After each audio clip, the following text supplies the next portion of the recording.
नाज़रीन, ड्रिब मेहर शाह जे ॻोठ लाल बख्श कांधड़ो में दरगाह पीर हज़ूरी शाह बादशाह जो तामीराती कम ॻोठाणनि पारां पंहिंजी मदद पाण तहत शुरू करायो वियो आहे, जॾहिं त औक़ाफ़ खाते समेत लाॻापियल इंतिज़ामिया अखूर निंड सुतल आहे। उन हवाले सां ॾिसूं था अब्दुल गफ़ार चांडियो जी हीअ रिपोर्ट।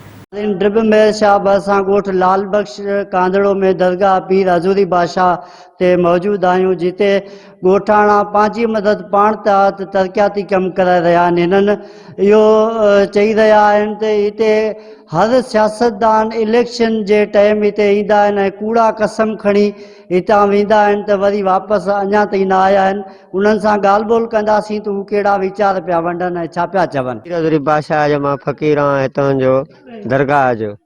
हिते जेको बि कमु आहे, जेको बि शइ आहे, सभु असांजे पंहिंजे ॻोठाणे जे हिसाब सां कमु छो आहे ॻोठाए ॾींदा आहिनि। जेको बि कुझु कमु कराईंदो आहियां दरगाह जो, सॼे नंगर न्याज़ जेको बि कुझु आहे ॻोठ जो ई आहे, ॿियो कंहिंजो बि कोन्हे को असांखे कंहिंजो बि को तावण कोन्हे को।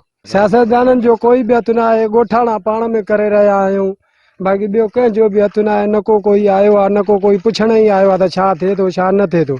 इहो असांजो पंहिंजो ई पाण ई ॻोठाणा ऐं पाण में जेके बि आहियूं गॾिजी सॾिजी हे कमु करायूं था पिया। कंहिंजो बि साथ न आहे। बरहाल जेकॾहिं इलेक्शन थींदी नी, सभु MP MLA जेके थियणा हूंदा उहे हिन जाइ ते पहुचंदा, ॾाढो दरगाह जो कसम खणंदा ऐं सभु कुझु ॾियण लाइ चवंदा। खटे खां पोइ ईंदा बि कोन्हनि के। अलाह जो जेकॾहिं रोशे जी शइ हुजनि, क्रिकेट हुजनि, 10-10 20-20 हज़ार ॾेई सघंदा, हेॾे कुझु बि न ॾेई सघंदा। नौजवान उन्हनि जे ताउन सां हली रहियो आहे।